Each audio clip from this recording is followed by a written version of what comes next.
When it comes to self-improvement, I don't think many people talk about this. The art of betting on yourself. Actually strategizing and implementing things into your daily life to get you to where you want to be. Because it is an art form, you have to move in certain ways, or when something impacts you, you have to be ready to take it head on, and you're not always ready. I'm gonna use this as an example, but I finally got tired of applying to so many part-time regular jobs that paid $10 to $12 an hour for me to get rejected. Putting all this time and effort into working for somebody else, that I realized I am in a current great position to actually work for myself. And when you bet or invest in something, you do it because you know you're gonna get a return on your investment. Why not me? Why do I feel so completely worthless that I don't think I can do what other people have done? Why can't I become self-sufficient working for myself? 90% of the people that you've seen succeed inevitably have the life that you want. They thought they were worth investing on. And for me, I have very low self-confidence. And I think the reason why this time is different is because now I'm saying, hey, no, I am a person that is worth becoming something. And for many, it's not feeling good enough, not feeling like they are worthy of the life that they want to live. And they just stop trying. They accept the life that they have. And I think that is a nightmare. Yeah, that's it. I know this video was long. If you waited till the end, thank you. Hey guys, I am doing a paid promo with Greg from I Need Some Understanding YouTube channel, and he has a pretty new channel, and he is trying to grow his channel. His channel is about everything with Black culture. Go and support him, and his link is down in the description below. Hello everyone, this is Emmanuel Cooke. We will be reacting to a new video today, so make sure you guys like, comment, and subscribe down below, and let's get into the video. People stay asking on this app, what should they invest their money in? And every time my answer is invest in yourself. And then people normally think, oh, okay, I'm gonna go sign up to go back to school, I'm gonna get a certification. And while all those things are great, that's what I'm talking about as well when I say invest in yourself. A lot of the times I be talking about appearance. Invest in your look. Get your teeth fixed. Invest in some good skincare. Get your skin straight. If you go up to the gym and you're not making no progress, maybe you need to take it up a notch and get a trainer, because that's what I'm about to do. I got a gym membership, but I need a trainer. What you need to realize is that you're your greatest asset over time. So when you look good, you feel good, and you take care of yourself, the bag is going to come to you naturally. So stop always asking random people what you should invest in. Stop letting people take your money, scam you out of your coins, when you could be using that to invest in yourself. Your look, your appearance, your mindset. Maybe you need to go to therapy, whatever the case may be. Use that money for yourself. Invest in yourself. You'll get some great returns, trust me. What I would tell my 20-year-old self, as a now qualified financial advisor, someone who after being 20 got in a load of debt and had a terrible time. There are so many things I would say. I would say to myself, go to uni right now. It's not too late at 20. Uni, pick something. Anything you pick, you'll do well at. I would say stay away from boys. Keep them at arm's length. They're not going to do any good for you. Please keep them away. They're going to ruin your life. But I'd also probably tell my 20-year-old self to go and work abroad. So I did actually work abroad for a bit when I was 18. But I think I would probably say to myself to go to France or something like that. I speak pretty good French. And I just think, I was just going to say you can meet a handsome Frenchman there. I've just said stay away from the boys, for God's sake. I would also say work on your goals now, because me now, my current self, is having to work on them now. And I wish I'd started then. So work on them now. Your future self is cursing you for not starting now. I would also say save all your money and start investing now. You can invest now. Had no idea you could do that at 20. Had no idea. Can you imagine how big my investment pot would be right now if I started at 20? Do you know how old I am now, guys? So what do you really mean when you say my first investment is in myself? I'm already investing in myself. Look at my education. Look at my job. Look at my house. I'm Shannon Terrell, your mindful money attorney, and I work with first-generation high earners and professionals who struggle to make their money go as far as their colleagues and who overpay their taxes to create and implement a vision of wealth using the exact same tactics as wealthy one percenters. So what does invest in yourself really mean? Of course, there are things that we can invest in, say stocks, bonds, building a business, etc. We can also invest in our relationships and personal lives. But how do you know what you're really building? The key is to know yourself and know what matters to you and know what your core gifts and skills are. The better you know yourself, the better you know what you value, the better you've determined what your strengths, skills, your limits are, the more you know yourself. The effort to learn those core things about you is what's called investing in yourself. Of course, growing your skills and growing your ability to discover things that are important to you, recognizing what your feelings are and how to manage them, so that way other people cannot determine them or control you with them, is called investing in yourself. Effectively, what you are doing is growing agency by learning how to make yourself harder for others to control while being more in control of your own actions, responses, etc. If you like this and would like more tips and tricks, like and follow. Let's talk about the first time I invested into my own business. I think the first thing that I paid for was a masterclass, and I think it was like $200. And at the time I was like, oh my God, like I need this to work. By the end of the masterclass, I had an inquiry to work with me. I took that as a sign from the universe. Then I invested in a $1,000 a month course for 4 months, so $4,000. After that course, I was steady booked out with clients, making around $3,000 a month. I quit all my side hustles and was doing social media management full time. After about like a few months of like just working for my clients straight up, like head down, not really working on the back end of my business, I was like, oh my God, something needs to change. I'm working way too much. Then I was like, I need to invest again to like figure out how to get past this level and like to the next level where I'm not working as much, but I'm making more money. I invested in another course that was $200. And then a week later, I invested $2,000 a month for a 6-month course. 2, 4, 6, 8, 10, $12,000. But not even like a quarter of the way through this course, and I'm already learning so much. I have people who are there to give me feedback on my stuff, and I feel so supported. And I know that I'm already refining my offer suite. I know that I'm going to be like charging more for what I'm worth because I am worth more now. And it's really crazy what you can do and how fast you can do it when you invest in yourself. I'll say this to the day I die.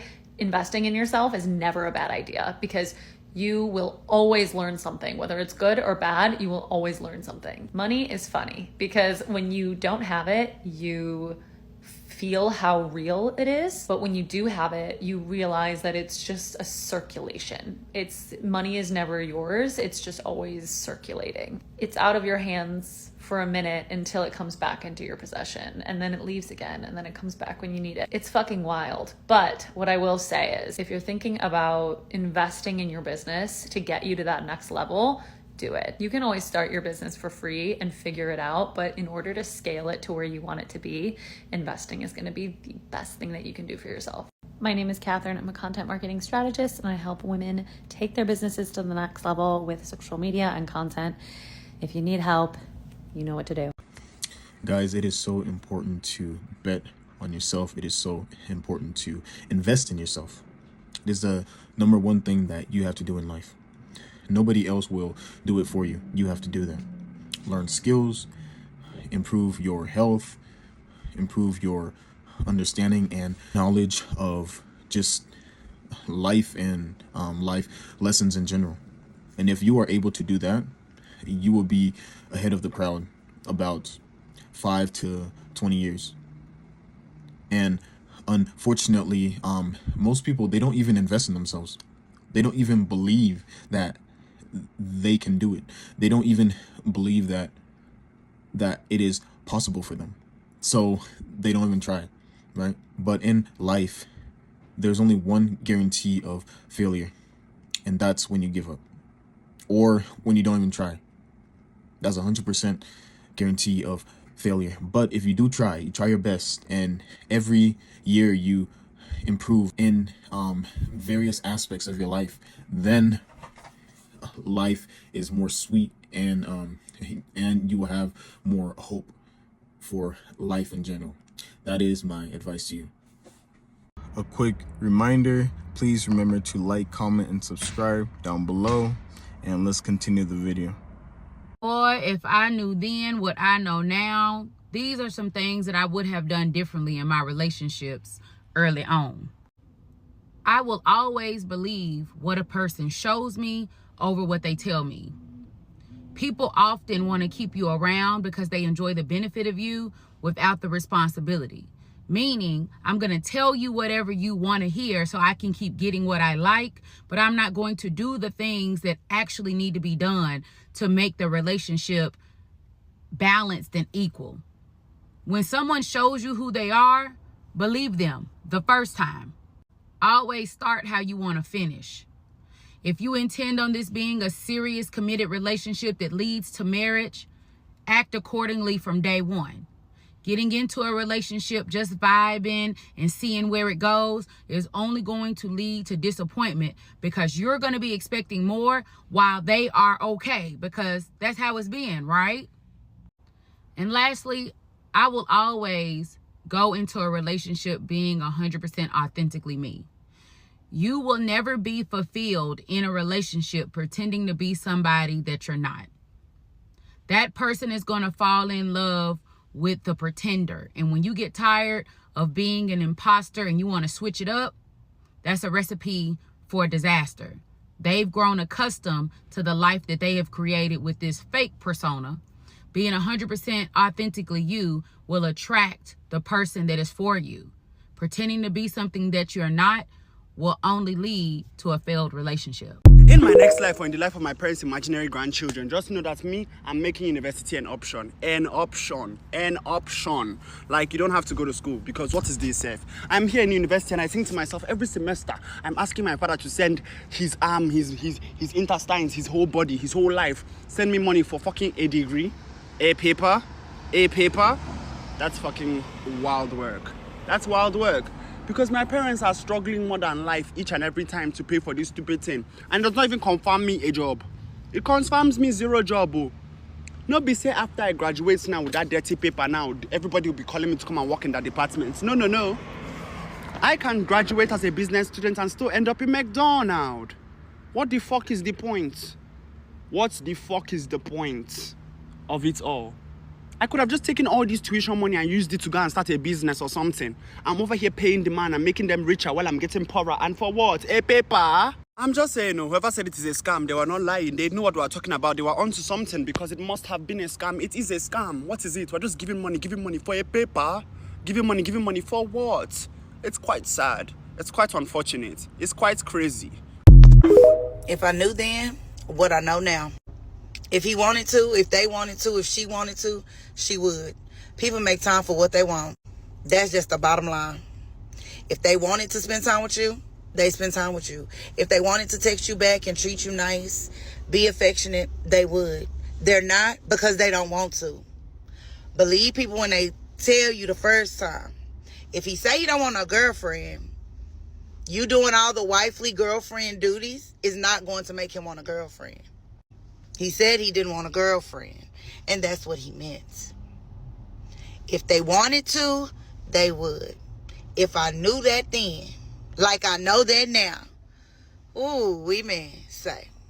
If I could start my 20s over, this is what I would do differently. I'm 29, I've been going through my quarter life crisis, I've gone through my Saturn return, so I've learned a lot. The first one, and this might be an unpopular opinion, and I am by no means giving advice when I say this, but I would not go to college. I got my bachelor's in psych, and then I went and got my MBA. And while these degrees hold value, at the tender age of 18, when my brain isn't even developed, I have no idea what I want to do. I had no clue. I ended up loving psych, which is great, but I had changed my major 3 times before I ended up there. And that was one of the only few things that I could still graduate on time with the credits that I had already had. And so I was like, okay, we'll do it. Like, what the fuck? And then after graduating undergrad, I was like, dang, what can I even do with this psych degree?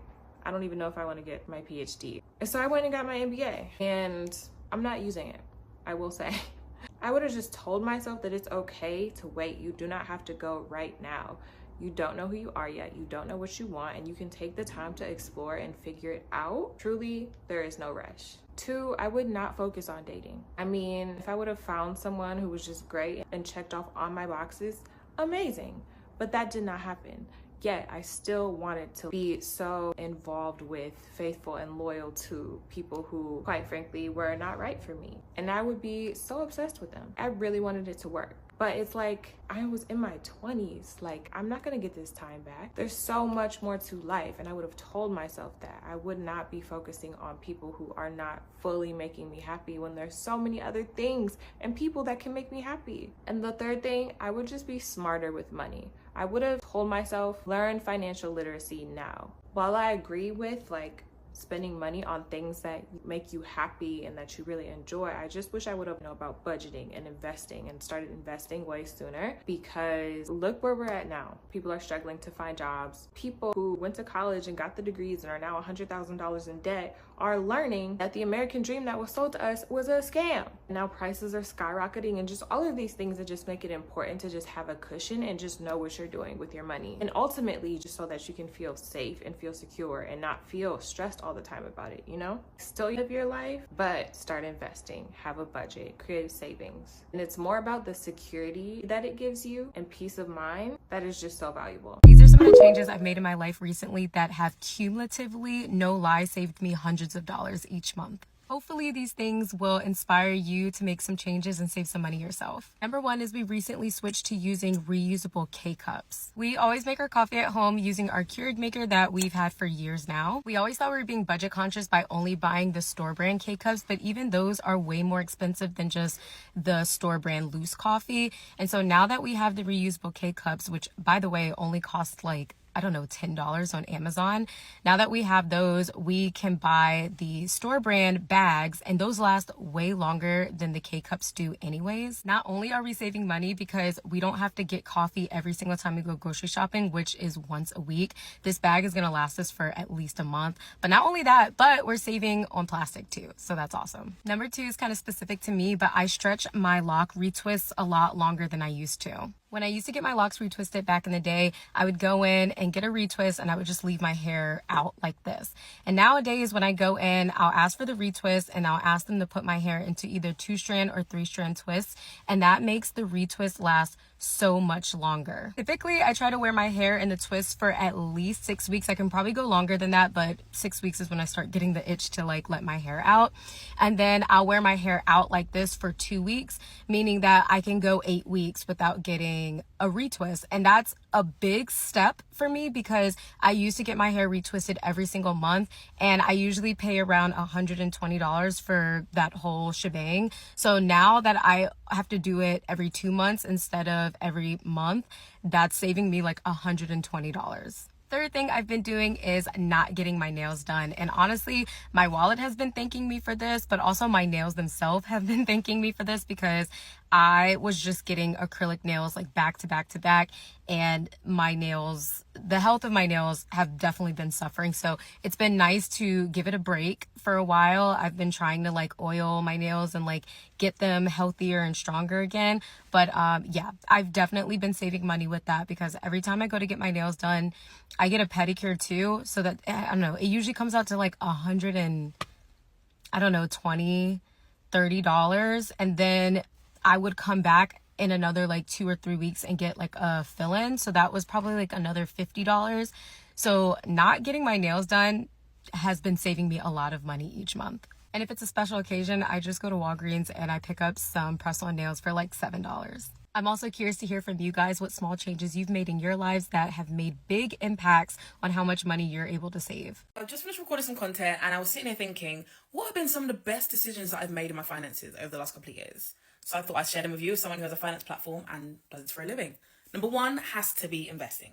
If you're not already investing, then what are you doing? News though, if you have a pension, whatever kind of pension that is, you're already an investor. So welcome to the crew. However, you can also invest yourself using something called a stocks and shares ISA. This is a UK based account and it's a great account to get you started. It is tax free for any money that you put into it up to the value of £20,000 per tax year. Now, this allows us to spread across all ISA accounts. I don't want to lose you here, but there are more than one ISA account that you can get. So stocks and shares ISA, things like junior ISAs, cash ISAs, but you don't need to get involved in all that. But if you had more than one type, not just stocks and shares ISA, that £20,000 limit is spread across all of them. But just for the purposes of this example, you can put up to the value of £20,000 per tax year into your stocks and shares ISA to be invested, and any profits, dividends that you make are completely tax-free up until that amount. Now, it's absolutely phenomenal, and it's amazing how easy it is to get started now. I'm so happy at how easy it is. There are tons of different platforms that you can use to get started investing. So if you're not already investing, you can start with towards £1. Okay, you can start today with £1 and just get investing. Number 2, I would say, actually divvying up my money. So I've said this before, but I have more than one account. I probably have about we're in double digits, the number of accounts that I have in terms of current accounts and savings accounts. And the reason that I do this is because I put my money into different pots. So things like Monzo and Starling allow you to do physical pots. That's cool, and I do use that a little bit, but I like to have my money into different physical accounts. So one account might be my everyday money, my everyday spending when I'm traveling, all those kind of things. It's that account. Then I have another account that is for more frivolous spending, so more fun. I've accounted for this. I want to spend some money, that account. Then I might have another one that's for bills, right? I just separate out my money, and that has been a really good game changer for me because it allows me to see how much I've got. I don't go over. There is no overspending. If the account is dry, I'm done. I'm tapped out physically. So that has really helped me to manage my money in a really good way. And then number 3, keeping tabs on my credit score. I eventually, probably at some point, will buy a property, right? It's not at the forefront of my financial goals at the moment, but at some point I will. I am making sure from right now that my credit score is in a really good place. I don't really do a lot when it comes to credit. I don't really spend a lot on credit personally. I'm not really someone who is working to pay off debt. I've got a whole debt story on my YouTube. I was in debt at one point, got out of it. I am making sure that I'm on top of my credit score. I've had issues before where people use my credit card. I don't know how they found this online. They were using it and that was on my credit file and I had to go and contact them and get that removed. So it's important. You think it's never going to happen to you, and I thought that until something does. So make it a habit. I make it at least once a month, usually in the first week of a new month, and we're here now, so go and check your credit score. But I make that a habit to always be on top of my credit score. And those are probably the 3 things that I would say that have really helped my finances and bring them to a new level. I'm turning 30 in 27 days and I'm spending the countdown, giving a little bit of life advice on my 20s. Today I'm talking about finances. The first thing I wish I realized was that money creep, where you get a new job, you start to make more money, now you start to spend more money. You keep making more money, you keep spending more money. No wonder you're not saving, because you're just excited about this influx of money. So I definitely wish I was more disciplined and didn't let that excitement creep in. I also wish I would have learned more about budgeting. I always had a vague idea of where my money was going, but I wasn't really letting that dictate what I could or couldn't spend. I just felt like, well, I can afford whatever. So I was just using my credit cards, using my debit cards, and just hoping that it would all get paid by the end of the month. And if I went a little bit over my budget, whatever. But obviously that needs to get paid off somehow, and slowly letting that debt creep in. I wish I knew more about investing. I wish I knew more about how much should I put in my 401k. I think when I was in my early 20s, I just accepted that this stuff was confusing. I might have Googled it once or twice and then just accept it as, I'm not gonna understand this. I wish I spent more time researching. I wish I spent more time asking around, getting to understand these things. And at work right now, I'm actually in a book club with a cool group of women, and we're reading a book called Girls That Invest. And I think that this book is amazing. I actually just sent it to my girls group chat the other day. I really love it. I'm actually learning a lot. And I think if I would have read a book like this in my early 20s, oh my gosh, I would have been set. I would have been entering my 30s in such a different way. Those are some of the things that I wish I would have looked more into, that I didn't just brush off to the side. The habits that you build throughout your 20s are going to be the money habits that you take on with you for the rest of your life. So clean up the act now, have some fun, sure, but clean it up a bit, understand what's going on, where's your money going, where's it coming into, understand all the nuances. It's okay to be confused, it's okay to ask questions, do your research, but definitely make sure that you're taking it a little bit more seriously. Even for me, I had made some pretty poor investment choices that I wish that I wouldn't have made. And if I would have made like some other choices, I would be worth about at least $300,000. But I made some pretty poor investment choices, and yeah, I actually regret it a lot. But I am still young, and I have learned from that experience, and I am slowly improving over time. So hopefully in the next like 3 to 4 years, I will be almost set for life. But yeah, but in the future, I've certainly learned my lesson. Certainly learned my lesson when it comes to finances, investments, and various things. Hey, I'm Aaliyah. I've been in banking and finance for about 7, 8 years now. And these are 3 things that I would do differently if I was starting my career over. The first thing I would do is I would talk to as many people as possible that are currently in the field that I want to go into or the role that I want to go into. And I would just ask them, like, how did they get into the role? Do they enjoy it? I would just try to find out more about the different roles in the industry that I'm interested in, because I feel like a lot of times we don't know what we want to do because we weren't exposed to a lot of the roles that are in these companies. And then, like, as the world progresses, new roles start to come about. So I would really just try to have conversations with people so that I could find out more about the industry that I'm interested in. Number 2, I will always have a strategic goal or plan in mind as to what I want to accomplish or what else I want to gain from the company that I'm working for. It's not always just about the pay. It's also about learning new skills, meeting new people, and just figuring out where you're going next. And it doesn't mean that it's with that company, but it could just mean that you know where you're going next. Like, don't waste a lot of time not knowing what you want to do. The third thing that I would do is I would try to get a mentor in the field that I am interested in. It doesn't mean it has to be like a full-time person, but just somebody that can show you how to navigate the corporate world, how to navigate big companies, how to navigate the field or industry that you're in. Because a lot of times when you're going into these companies, like, you don't know what to expect. So I just feel like if you have a mentor or somebody that you can reach out to ask them questions and to kind of guide you through your big girl job, I would definitely recommend that. If you're a millennial, what is one financial decision that you would do differently if you could go back and not go to college, invest in a lot of stocks that ended up taking off, like Apple, Zoom, just lots of them. And I don't know, like bought a house when I was a literal child maybe, or even fresh out of high school, 08, 09 during the huge economic crash, bought a house then. Would have been rolling in profit now. Could have gotten a house so cheap, so very cheap. Yeah, 2020 vision, right? You know, the things we'd do if we could redo them. Crazy.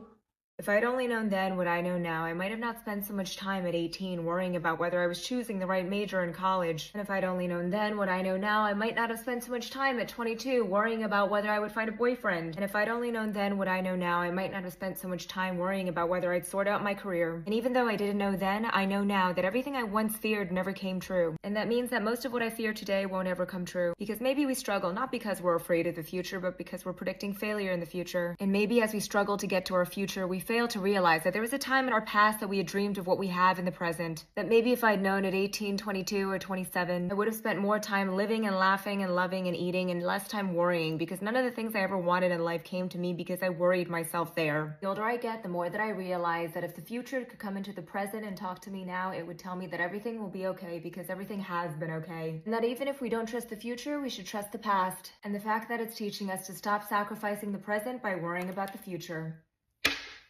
If you're a millennial, what is one financial decision that you would do differently if you could go back and do it all over again? I'll go first. I would not go to college. Reason number 1, debt. I am actually someone who is not in a lot of school debt compared to a bunch of people. However, it would still be nice not to have $20,000+ in school debt. Number 2, social media. Are you kidding me? I graduated high school in 2013. I would have jumped on the influencer train, okay? Knowing what I know now, I mean, so many people would, but I just wish, like, some of those early influencers, they've got it in the bag now. They don't have to worry about anything. Like, they're good.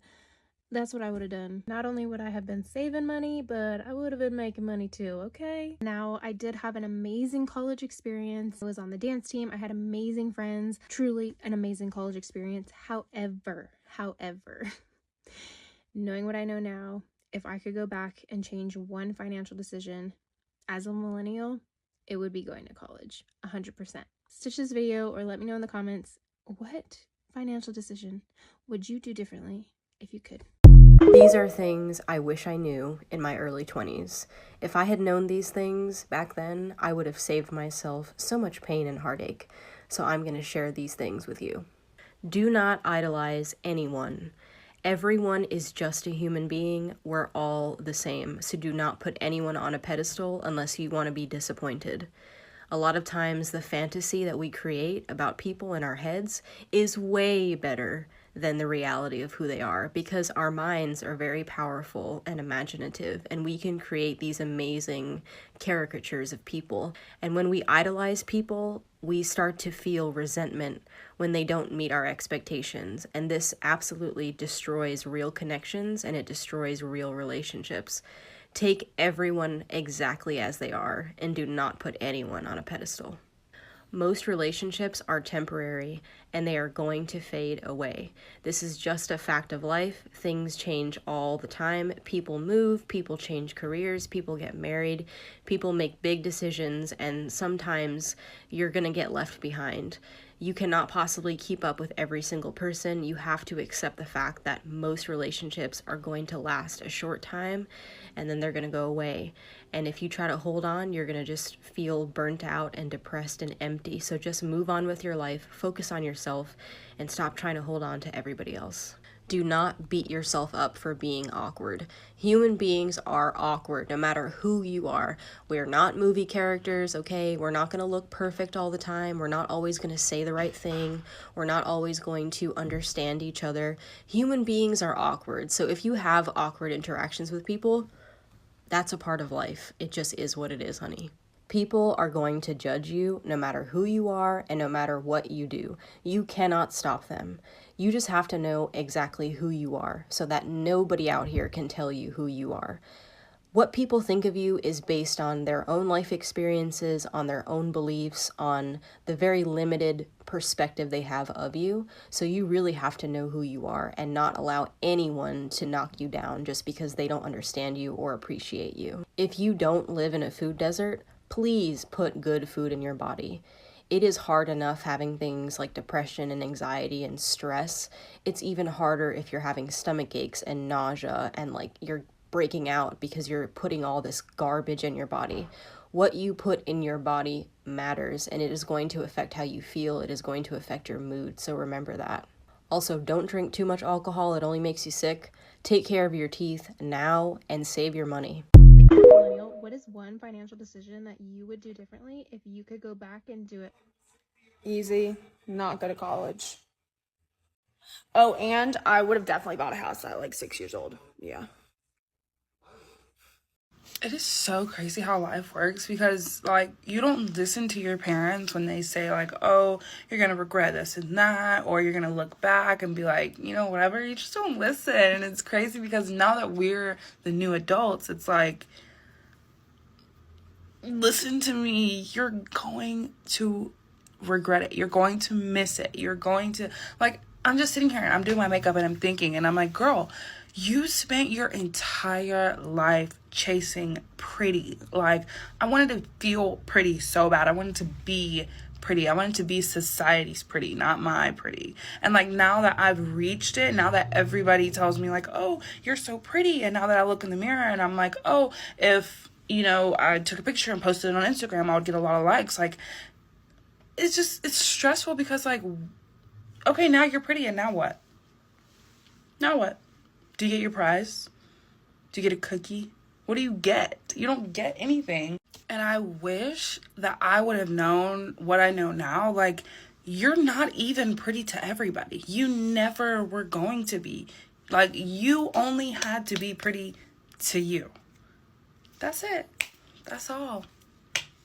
And I just wish that I could tell other girls that. I wish that I could go back and tell me that. And, like, just tell a bunch of things. I mean, I know that's like the journey of life is like figuring it all out, but it's just so, I hate it because I'm like, you spent so much time worrying about the wrong stuff.